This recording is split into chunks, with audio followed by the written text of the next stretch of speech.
मंच पर उपस्थित हमारे साथ आए हुए माननीय डॉक्टर केशवराव जी, बीआरएस पार्लियामेंट्री पार्टी के नेता और भूतपूर्व आईएएस अधिकारी, ये नागपुर में इस सिटी को सुंदर बनाने में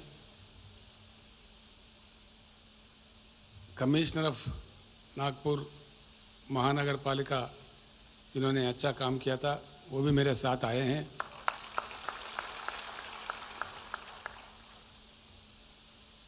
और मंच पर उपस्थित श्री शंकरण्णा दोंडगे जी, माणिकराव कदम जी, श्री वाकुड़कर जी और मंच पर उपस्थित अन्य हमारे जहीराबाद के पार्लियामेंट सदस्य श्री बीवी पाटिल जी और कई लोग हैं, विधायक जी और अन्य पार्टी के वरिष्ठ नेता लोगों को और आप तमाम भाई बहनों को मैं प्रणाम करता हूं। सबसे पहले महाराष्ट्र राज्य के इस पावन धरती को मैं प्रणाम करता हूं।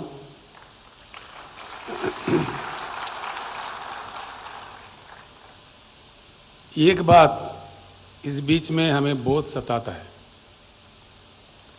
मैंने कई बड़े बड़े पत्रकारों से, कई बुद्धिजीवियों से, कई लोगों से मैंने पूछा है, कई वरिष्ठ नेताओं से, आज हमारा भारत का लक्ष्य क्या है? भारत देश का कोई लक्ष्य है या भारत अपना लक्ष्य खो गया है और भटक रहा है? हम कोई भी इसका जवाब देने के लायक नहीं रहे।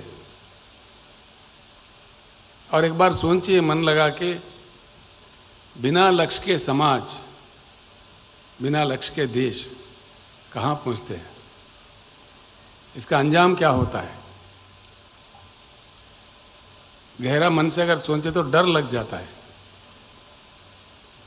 हमारा आबादी इतनी बड़ी कि दुनिया के सबसे बड़ी आबादी रखने वाले देश चाइना को भी हम पार कर गए। नंबर 1 देश है पॉपुलेशन। इतनी बड़ी आबादी 140 करोड़ के ऊपर, इनके साथ इस प्रकार का खिलवाड़ हो रहा है। अब एक शब्द में कहना है तो भारत का लक्ष्य सिर्फ चुनाव जीतना ही लक्ष्य हो गया। कुछ भी करो, दंगा करो, फसाद करो, काटो मारो, शराब पिलाओ, पैसे दे दो, बस चुनाव जीतो। ये चुनाव की जीत हार के चक्कर में हम लोग गुमराह हो रहे, पूरे भारत।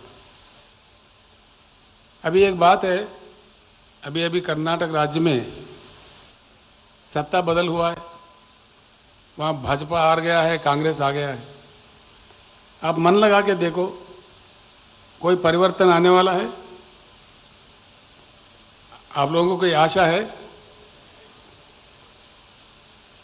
सही लोकतंत्र में, सही लोकशाही में होना यह है, जीत पार्टियों की, नेताओं की, जीत चेहरों की नहीं होनी चाहिए। जीत हर इलेक्शन के बाद जनता की होनी चाहिए।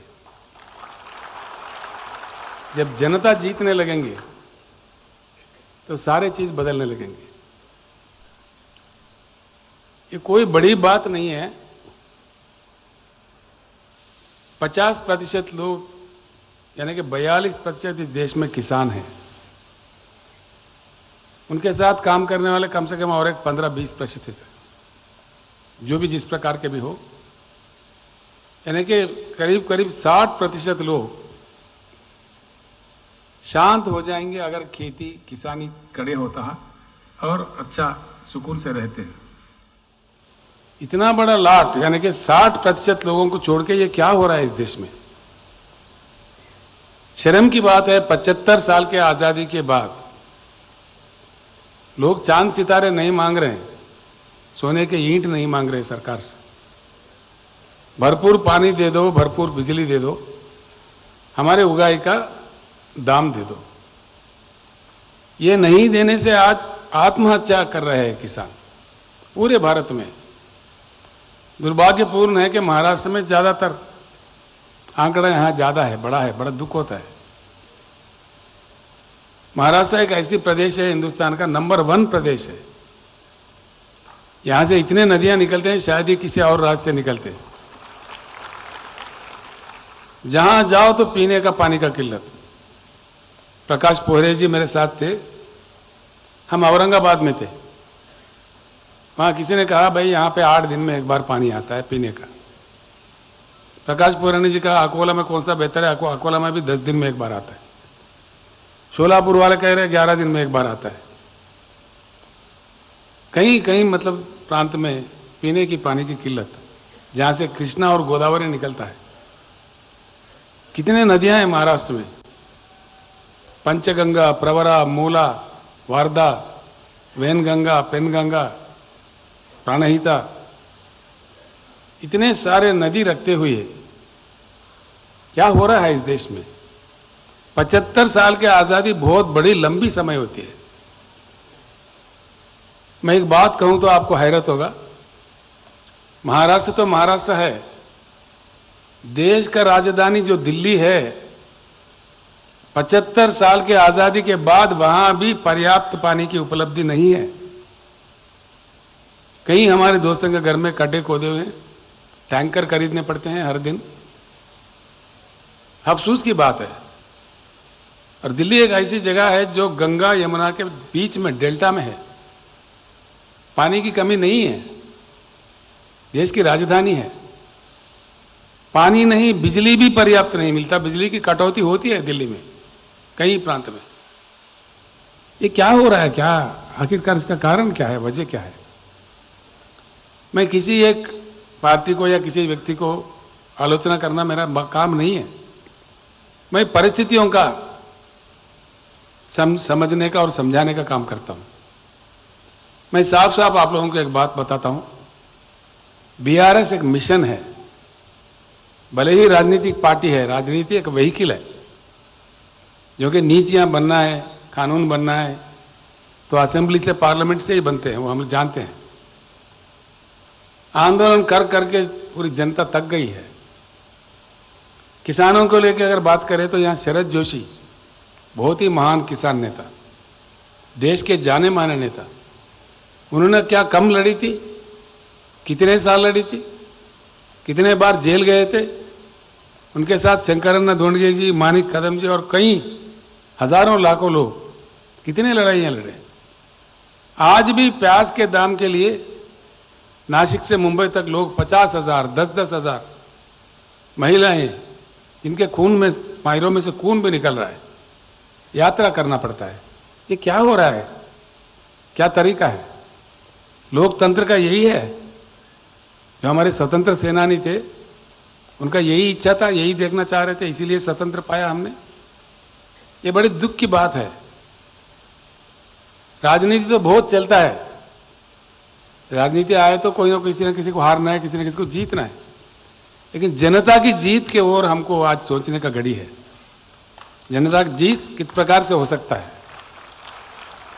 ये संभव बात है, असंभव नहीं है। होंगे बड़े बड़े नेता होंगे, कई हैं, हमने कहीं देखा है देश में भी, यहां पे भी जितने पार्टी है महाराष्ट्र में, जिनको एक पार्टी मुझे बताया जिनको सत्ता नहीं मिला, हर पार्टी को मिला, हर पार्टी के मुख्यमंत्री बने यहां पे। फिर किसी एक ने भी परिवर्तन क्यों नहीं लाया, यह सोचने की बात है। पार्टी ठीक है, पार्टी से हमको कोई एतराज नहीं है, लोकशाही में पार्टियां होना चाहिए, वो प्रजास्वाम्य के, लोकशाही के स्तंभ होते हैं। पार्टी की मौजूदगी बहुत जरूरी है, पार्टियों के बीच में टक्कर की भी बहुत जरूरी है। जो अच्छा क्वालिटी काम करता है उसको जनता मौका देगी। तो मैं आपसे फिर एक बार कहता हूं, ये बीआरएस भारत परिवर्तन का एक मिशन है। पूरी भारत को सुधारना है, सिर्फ महाराष्ट्र राज्य को नहीं। पूरी भारत जब तक परिवर्तन ना हो, हमारे समस्याओं का समाधान नहीं निकलेगा। ये एक सेंटेंस में कहना है तो परिवर्तित भारत ही आज के भारत के सर्व समस्याओं के समाधान है। 100%, इसमें कोई दोहराय नहीं। दुनिया में कई मिसाल देखने को मिलते हैं। ठीक है, हर समाज का किसी न किसी तरीके का शुरुआत होता है, किसी का आज़ादी से गिनते हैं, किसी का इनकलाब के बाद, रिवॉल्यूशन के बाद गिनते हैं, किसी का ट्रांसफॉर्मेशन होता है, तानाशाही से लोकशाही में बदलते हैं, वहां से फिर गिनती शुरू करते हैं। हमारे देश में हमारी व्यवस्था है कि हम आज़ादी के जब से देश का शुरुआत का गिनती करते हैं। तो होता यह है, हर देश में, सारे ग्लोब में अगर देखें हम लोग,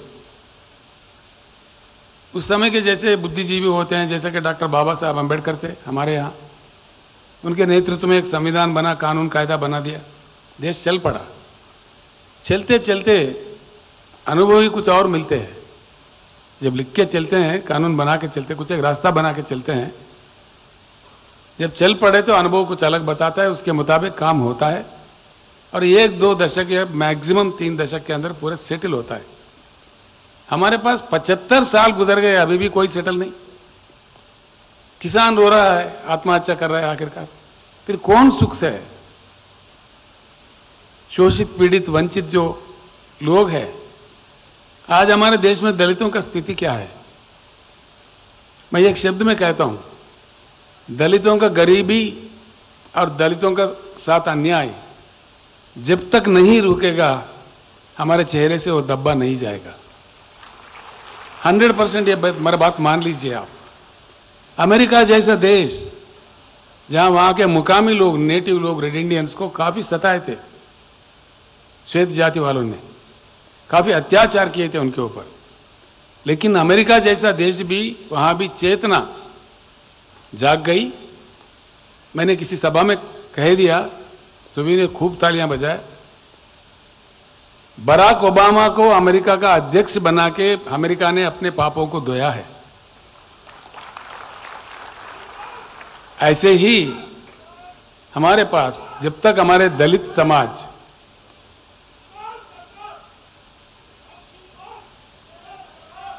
ठीक है, उनको जोश ज्यादा है, तो जब तक दलित शोषित रहेंगे, पीड़ित रहेंगे, वंचित रहेंगे, तब तक हम सुकून से नींद नहीं ले पाएंगे। ठीक है, हमारे घर में खाना है, भरपूर खा रहे हैं, लेकिन बगल के घर में अगर वो लोग उपवास है तो हमको क्या लगता है? ऐसी स्थिति हमारे दलित समाज का है। इसको किसी न किसी तरह से इसको सुधारना चाहिए, इसका उद्धार होना चाहिए। ऐसे ही आदिवासी कब तक लड़ेंगे अपने हकों के लिए? वो लगातार लड़ रहे हैं आजादी के जब से आज तक, समस्या मिटता ही नहीं। बुद्धिजीवियों की कमी नहीं, ऑफिसरों की कमी नहीं, पार्टियों की कमी नहीं, हार जीत की कमी नहीं, फिर क्यों समाधान नहीं निकलता? ये बुनियादी बातें सोचने की बातें हैं। खास तौर पर यहां के बुद्धिजीवियों से, युवा से मैं हाथ जोड़ के सभी को प्रणाम करके विनम्र निवेदन करता हूं, वक्त आ गया है, अभी हमको जागरूक होने जरूरी है, बहुत जरूरी है। और जब तक ये देश नहीं बदलेगा, देश का विचारधारा नहीं बदलेगा, कुछ नहीं होने वाला है। सिर्फ चुनाव आएंगे, कोई पार्टी हारेंगे, कोई पार्टी जीतेंगे, बस यही ड्रामा चलता रहेगा। 2 शब्द मैं बताता हूं आपको। एक, पानी, जिसकी कमी तो होनी ही नहीं चाहिए भारत में। देश को जितना पानी चाहिए उससे कई गुना डबल पानी की उपलब्धि है देश में। ये आंकड़े मेरे नहीं है, केंद्र सरकार के हैं। भारतवर्ष में हर साल 1,40,000 टीएमसी की बारिश होती है, जिसमें से सीधे ही बरसात होते समय ही फ्रिक्शन होकर के हवा से आधा पानी बाष्पीकरण होता है, यानी कि 70,000 करीब बाष्पीकरण हो जाता है। बाकी 70,000 पानी हमारे भूमिगत जाता है, कुछ भूमि जल, और बाकी 60-65,000 टीएमसी सीधे ही शुद्ध नदियों में शुद्ध पानी हमारे देश में बहता है। इसमें से आज तक भारत ने उपयोग किया सिर्फ 19-20,000 टीएमसी। बाकी 50,000 टीएमसी बह रहे समंदर में, या तो बंगाल के खाड़ी में या अरबिया समुद्र में। सभी देख रहे हैं, इतने सारे प्रधानमंत्री, इतने सारे मुख्यमंत्री, इतने सारे विधायक, आमदार, खासदार, क्या क्या नहीं, लेकिन कुछ होता है नहीं। इधर हमारे खेत भी सूखे हैं, हमारे गले भी सूखे हैं। क्या पाप किया देश ने? हकीकत बताए तो ये बात यह है, भारत में सबसे ज्यादा कृषि लायक भूमि है। अमेरिका हमसे बड़ा है, 2-2.5 गुना बड़ा है, लेकिन उनके पास सिर्फ 29% ही कृषि योग्य भूमि है। चाइना हमसे 1.5 गुना बड़ा है, उनके पास सिर्फ 16% ही कृषि योग्य भूमि है। भारत ही एक ही देश है पूरे दुनिया में जो भाग्यवान है, जिनके पास सीधे ही 50% भूमि कृषि योग्य है। भारत को अगर एकड़ में नापा जाए तो 83 करोड़ का एकड़ हमारा भूमि है, भारत का भूमि, जिसमें से सीधे ही 41 करोड़ एकड़ कृषि योग्य भूमि है। यानी कि मेरा कहना यह है, जितना बारिश होता है, जितना पानी की उपलब्धि है, उससे भारत के हर एक एकड़ में भरपूर पानी दिया जा सकता है, हर एक एकड़ में, प्रति एक एकड़ में। उसके बाद एक 10,000 टीएम से अगर आप पीने का पानी हर घर में नल फिट करके दे दो, जैसा तेलंगाना ने दिया है, हर घर में भी नल करके पूरे भारत में नल फिट करके दे दो, और उद्योग के लिए जितना चाहिए उतना दे दो, उसके बाद भी कम से कम 25-30 हजार टीएमसी की बचत है देश में। इतना संपत्ति देश का है, इतनी संपत्ति जो प्रकृति ने दिया है, जो भगवान ने दिया है, उससे देश क्यों वंचित है? ये क्या तमाशा है? पीने का पानी जो उपलब्ध है, जिसको अमेरिका से ना भीख मांगनी है, ना रशिया से मांगनी है, ना किसी अन्य से मांगनी है, हमारी अपनी संपत्ति है। यानी कि सीधे ही, मैं इसीलिए कह रहा था भारत का परिवर्तन का बात इसीलिए मैंने लिया कि देश का जो जल नीति है, राष्ट्रीय जल नीति, इसको पूरा का पूरा बंगाल के खाड़ी में फेंक देना चाहिए और नई नीति का रचना होना चाहिए। ये बहुत जरूरी है, इसीलिए भारत का परिवर्तन हम चाहते हैं। दूसरा एक मुद्दा है बिजली। बिजली का भी बड़ा चक्कर है इस देश में। बिजली 3, 4, 5 किस्म का होता है। एक तो होता है हाइड्रो इलेक्ट्रिसिटी, जब बरसात होता है, जो जल विद्युत कहते हैं हम लोग, प्रोजेक्ट भर जाते हैं तो तभी मिलता है, 2-3 महीने के लिए, 4 महीने के, पूरा साल भर नहीं मिलता। सोलार का ऊर्जा है, वो दिन में आता है, रात में नहीं आता है। जो विंड से, हवा से मिलता है विद्युत, वो भी हवा चली तो मिली, ना तो ना मिली। और 2 चीज गैस का है, जहां गैस की उपलब्धि है वहीं हो सकता है, बाकी जगह नहीं हो सकता है। फर्म पावर जो हर जगह मिलने वाला सिर्फ 2 है, वो है एटॉमिक पावर है और थर्मल पावर है। एटॉमिक पावर को लेकर सारी दुनिया भर में विवाद है, हमारे भारत में भी विवाद है, क्योंकि रशिया के चेरनोबिल में उसका विस्फोट हुआ था, उसे काफी लोगों की मृत्यु हुई थी, तो उसके लेके कहीं अनुमान है, मतलब उसका विवाद है। लेकिन जो थर्मल पावर है उसका कोई विवाद नहीं। थर्मल पावर बनाने के लिए जो चीज चाहिए वो कोयला है। अभी आते आते हमारे चंद्रशेखर जी को मैं बता रहा था, महाराष्ट्र के अंदर कितना कोयले खदान है, हमारे उमरेड में, गुग्गूस में, बलारपुर में, चंद्रपुर में, ऐसे पूरे भारत में है। तेलंगाना में भी है, मध्य प्रदेश में भी है, उत्तर प्रदेश में है, झारखंड में है। कोयला इतना है हमारे पास देश में, 361 बिलियन टन, मिलियन नहीं बिलियन, 361 बिलियन टन की कोयला अब तक पाई गई है ऑलरेडी, और भी विस्तार में भंडार है, कोयले का भंडार। जो हाइड्रो इलेक्ट्रिकल है, जो सोलर ऊर्जा है, और जो कोयले से थर्मल बनता है, इन तीनों को तालमेल करके हाइब्रिड सिस्टम में अगर यूज करें, पूरे भारत में हर चीज के लिए, खेतों के लिए, उद्योगों के लिए, कमर्शियल के लिए, डोमेस्टिक के लिए, पूरे चीज जिस प्रकार का बिजली हमें चाहिए, पूरे भारत को देने के लिए ये उपलब्ध हुआ, ऑलरेडी उपलब्ध हुआ 361 बिलियन का कोयला 150 साल तक के लिए पर्याप्त है, 150 साल तक के लिए। ये भी आंकड़े मेरे नहीं है, गवर्नमेंट ऑफ इंडिया के, कोल मंत्रालय के है, कोल इंडिया के है। अगर ये सच है तो क्यों बिजली की कमी है देश में? क्यों लोगों को रुलाया जा रहा है? क्यों सताया जा रहा है? किसान रात्रि बेरात्रि आधी रात में किसानों को करंट दो, जैसे कि वो भिखारी है।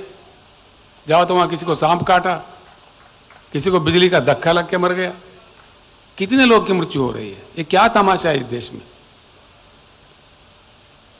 तेलंगाना में जब किसानों की सरकार बना, जो बीआरएस की सरकार है, वहां महाराष्ट्र से भी ज्यादा किल्लत थी। हमारे भी किसान काफी लोग आत्महत्या कर रहे थे वहां पे। हमने एक शपथ लिया, भाई इसको रोका जाए, कुछ करो लेकिन रोको, किसानों को खड़ा करो। मैं रोते रोते भी उनको हाथ जोड़ के प्रणाम करके उनको अपील करता रहा कि मत मरो भैया, 1-2-3 साल मैं संभाल लूंगा आप लोगों को। ऐसा बोलना पड़ता था, मुझे भी गदगद होकर बोलना पड़ता था। आज तेलंगाना में किसानों को 24 घंटा पानी बिजली मिलता है फ्री में, 1 पैसा भी नहीं। तेलंगाना में हमने 4-5 कदम उठाए तो किसान खड़े हो गए, खुश है। आत्महत्या 100% तो मैं नहीं कह सकता, लेकिन पूरा का पूरा थम गए, बंद ही हो गए। हमने पहला कदम यह उठाया कि भाई तलाटी को हटा दो। हटाना है, हटाना चाहिए। आवाज नहीं आ रही है। हटाना चाहिए। हमने कानून लाके असेंबली में पास करके बर्खास्त कर दिए। तलाटी चला गया। चले जाने के बाद क्या किया, हमने उनका नौकरी नहीं निकाला, हमने उनके पेट पे नहीं मारा, उनके दूसरे डिपार्टमेंट में भेज दिए, एडजस्ट कर दिए उनको। बाकी पूरे डिजिटलाइज कर दिए, कंप्यूटराइज कर दिए। 7-12 के लिए कहीं तहसील जाओ, इधर जाओ, किसी को आगे हाथ फैलाओ, ऐसा कोई जरूरत नहीं है। बटन दबाओ तो दिखेगा 7-12 क्या है, 7-12 दिखेगा, 70-12 भी दिखेगा। देश में नहीं, आप अमेरिका में हो, ऑस्ट्रेलिया में हो, रजिस्ट्रेशन भी 10 मिनट के अंदर होता है। ना कोई रिश्वत है, ना कोई मामला है। रजिस्ट्रेशन के साथ ही साथ 5 मिनट के अंदर पट्टा भी हो जाता है। वहीं का वहीं आपके पास 7-12 तो एक सादा कागज देते हैं। हमारे पास जैसा पासपोर्ट होता है उतना सुंदर सा पाकिस्तान का पासबुक है। किसी ने भेजा, किसी ने खरीदा, तो वहीं का वहीं बेचने वाले से काट देते हैं, मोहर लगा देते हैं। जिन्होंने खरीदा उनके पासबुक में चढ़ा देते हैं, मोहर लगा देते हैं, पट्टा करके बेच देते हैं। कोई घूमना फिरना कुछ नहीं। एक तलाटी व्यवस्था बर्खास्त करके सारे भूमि के रिकॉर्ड्स को डिजिटलाइज करने से इतना फायदा हुआ। किसान अब जाते नहीं तहसील में। दूसरा क्या किया, इनसे क्या हुआ, इससे फायदा इतने मिले ये करने से। आज हम फसल को एक बार 5-5 हजार के हिसाब से 1 एकड़ को 10,000 रुपए निवेश के लिए देते हैं टाइम सीजन पे, ताकि वो बीज खाद जो भी उनको चाहिए वो खरीद लेते हैं, सही टाइम पे पहुंचा देते हैं। किस प्रकार से, उनको कोई दफ्तर नहीं जाना पड़ता, कोई दरखास्त देना नहीं पड़ता, किसी चीज की जरूरत नहीं है। हमारे फाइनेंस सेक्रेटरी यहां हैदराबाद में डाल देता है बैंक में, तो सीधा उनके बैंक अकाउंट में जाता है और उनका सेल फोन बजने लगता है। ये बड़ा अजीब चीज हो रहा है वहां पे। किसानों का एक साथ जो कि एक दिन लाखों लोगों को जाता है, हर किसी का सेल फोन बजने लगता है। बोलते वो लोग के आ गया रैतु बंधु, आ गया रैतु बंधु, ऐसा बोलते। उनका लिए हमने बीमा कर दिया, जो चरण वांगमरे जी कह रहे थे। पूरा भाई हम समझ गए, चरण वांगमरे का हवा बहुत है, बार बार तो वहां होता यह है,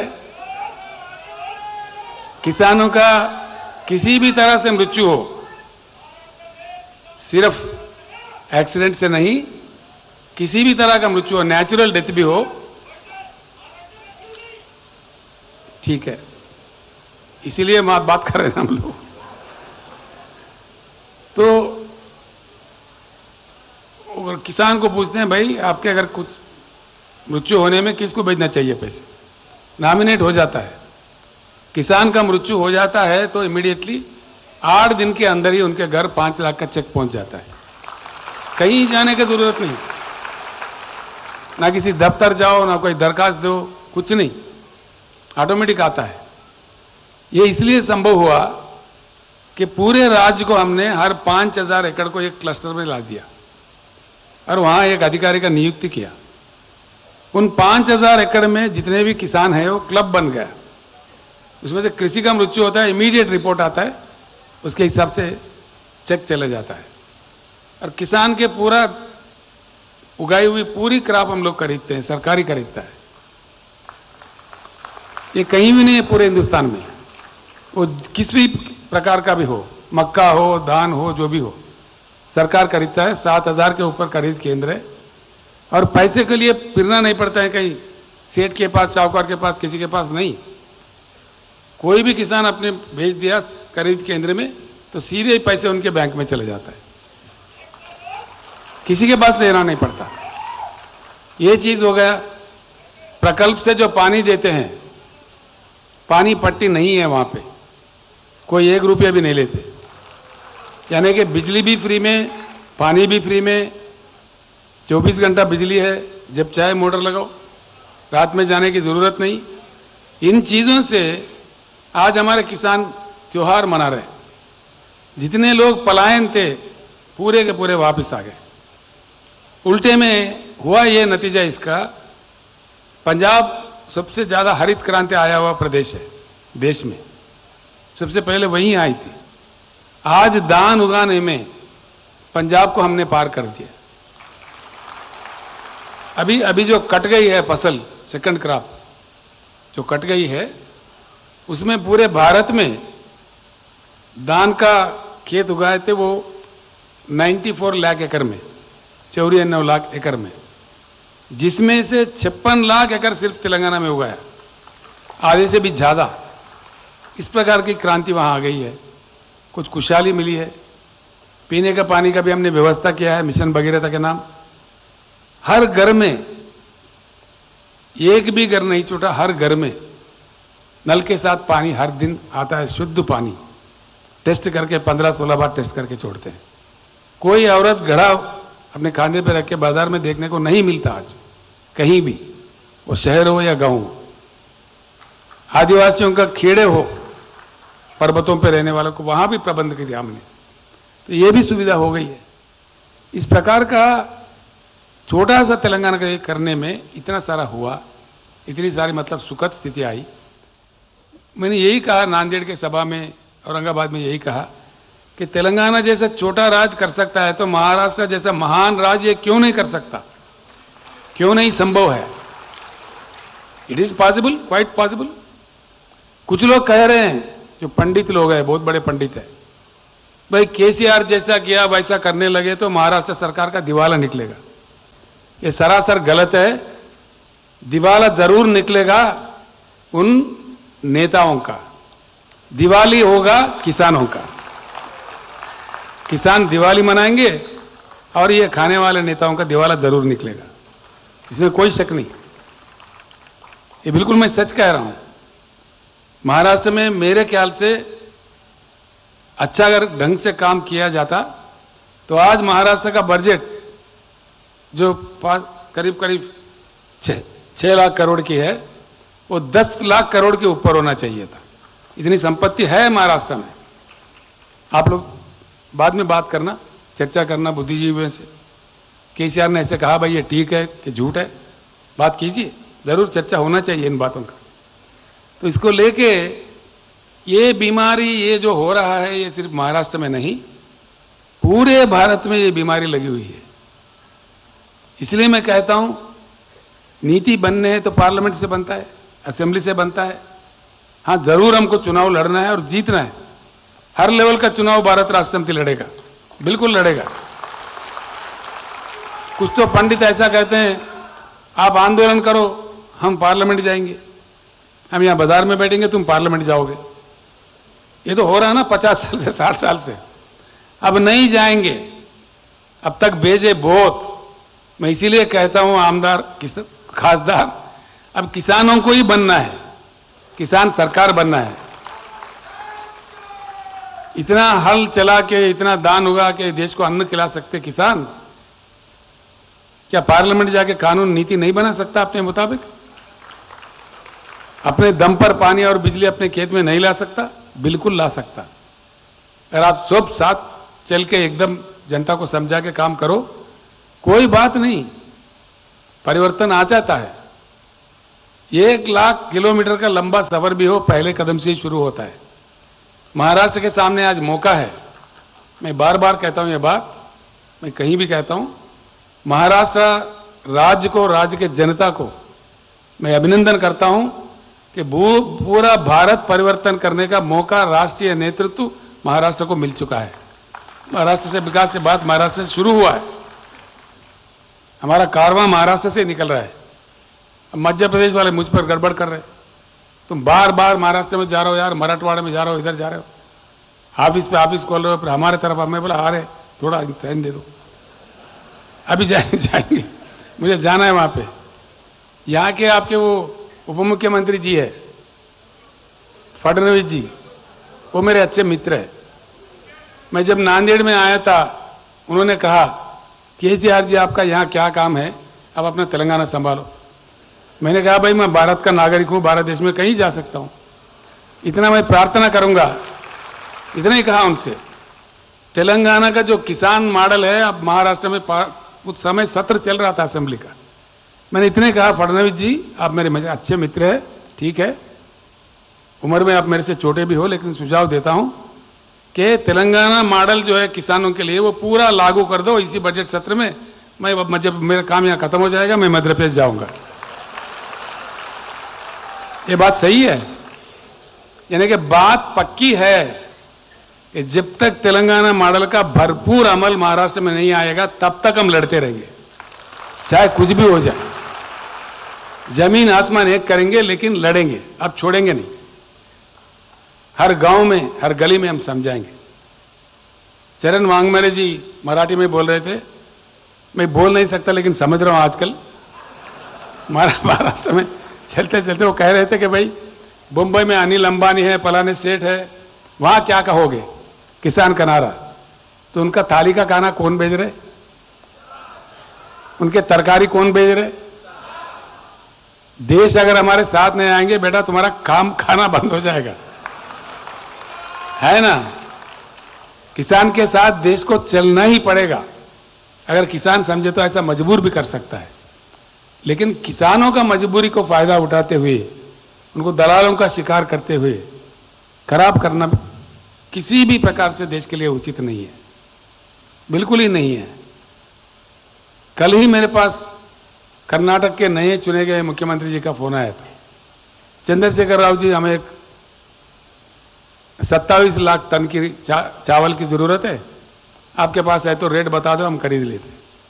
कल ही, यानी कि देश में, मैं एक और अच्छी बात आपको कहना चाहूंगा। कुछ पंडित कहते हैं भाई धान की पैदावारी ज्यादा होगा, उत्पादन ज्यादा होगा तो रेट कम हो जाएगा। क्यों हो जाएगा भाई? आज भी हमारे आदिवासी, हमारे दलित भाई, हमारे पिछड़े वर्ग के लोग और अपर कास्ट के भी जो गरीब लोग हैं, सही न्यूट्रिशन खाना नहीं खा पा रहे, संतुलन वाला खाना उनको नहीं मिल रहा है। बिल्कुल ये गलत बात है। चाइना के मुकाबले में, अमेरिका के मुकाबले में, कुछ अन्य देशों के मुकाबले देखे, हमारा खाना उतना संतुलित नहीं है जिस प्रकार का होना चाहिए। माल न्यूट्रिशन की बहुत बड़ी प्रॉब्लम है देश में। पूरे लोगों को अगर अच्छा खिलाए तो हमारी पैदावारी बिल्कुल बस हो जाएगा। कुछ देश है गरीब तो उनको दे देंगे, उनके पास बेच देंगे। और दूसरा एक महत्वपूर्ण मैं बात आपको कहना चाहूंगा, पूरी भारत में 75 साल से ये बड़े दुख से कहना पड़ता है, कम मात्रा में हमारी बाहर जाता है, बहुत कम मात्रा में। पानी है, 41 करोड़ एकड़ का भूमि है, 140 जनता है, मेहनत करने वाले, सब कुछ है। भारत में सूरज अच्छा खिलता है जो फसल उगाने के लिए चाहिए। आज हम बेशर्मी से मैकडॉनल्ड का पिज्जा बर्गर खा रहे हैं। अब सोचिए क्या हालत है, जबकि उल्टा होना चाहिए। इतना भूमि, इतना पानी, इतने किसान, इतने लोग रखते हुए हर तहसील में कम से कम 2-4 इंडस्ट्री लगना चाहिए फूड प्रोसेसिंग के। हमारा खाना पूरा दुनिया का आना चाहिए, हमारा एक्सपोर्ट होना चाहिए। इसके लिए भी स्टोरियां सुनाते हैं, कहानियां सुनाते हैं। बना लीजिए बिहार सरकार, मैं करके बताता हूं कैसा नहीं जाता है। कौन रोकता है, किसका मजाल है। हमारा खाना पूरा देश में, पूरा दुनिया में जाना चाहिए। किसानों को अच्छे दाम मिलना चाहिए। हर तहसील में 2, 3, 4 इंडस्ट्री लगना चाहिए। जो फूड प्रोसेसिंग इंडस्ट्री है, जो एग्रीकल्चर से जुड़े हुए हैं, पूरे युवाओं को उसमें नौकरी मिलना चाहिए, करोड़ों लोगों को। ये नहीं करते हुए ज्यादा मत उगाओ, ये करो वो करो। सबसे दुख वाली बात यह है, एनसीआरबी जो सरकार, केंद्र सरकार की संस्था है, वो खुद बता रहे हैं कि देश में लाखों किसान का ऑलरेडी आत्महत्या हो चुका है। एक दो नहीं, 3 लाख के ऊपर किसान देश में आत्महत्या कर चुके हैं।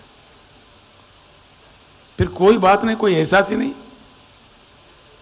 ना केंद्र सरकार को है, ना राज्यों की सरकार को है, ना इनको देश से मतलब है, ना प्रदेश से। हो क्या रहा है?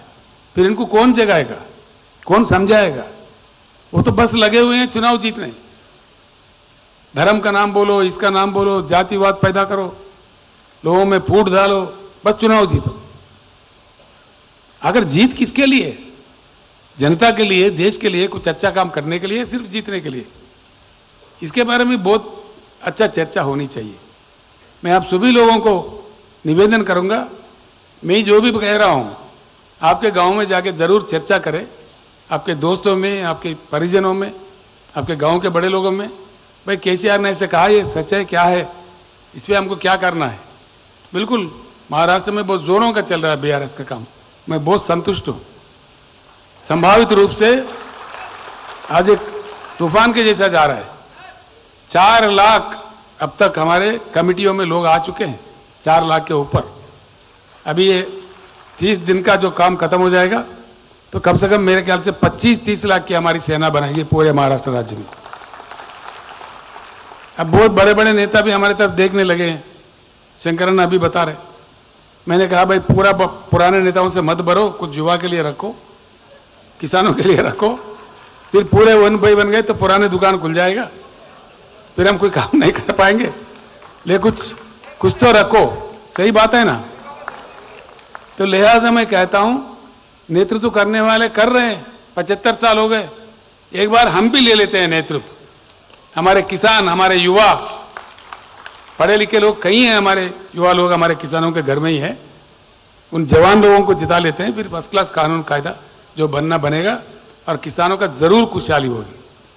हम किसी को आलोचना नहीं कर रहे हैं, किसी को क्रिटिसाइज नहीं कर रहे हैं, इसलिए कि हमारा काम से मतलब है, काम निकालने से मतलब है, जनता को समझाने से मतलब है।